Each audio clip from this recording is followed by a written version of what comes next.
బ్రతికినన్నాళ్ళు నీ భజన తప్పను గాని మరణకాలమునందు మరుతనేము.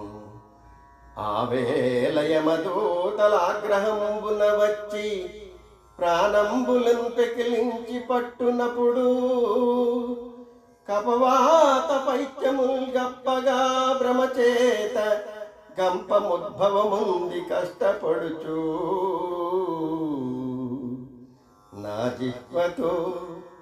నా జిహ్వతో నిన్ను నారాయణ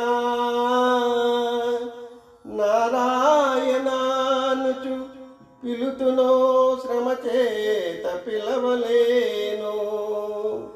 నాటికిప్పుడు చేతు నీ నామ భజన తలచెదను చెవినిడవయ్య ధైర్యమగును. భూషణ వికాస శ్రీధర్మపురి నివాస దుష్ట సంహార నరసింహ దురతి దూరా.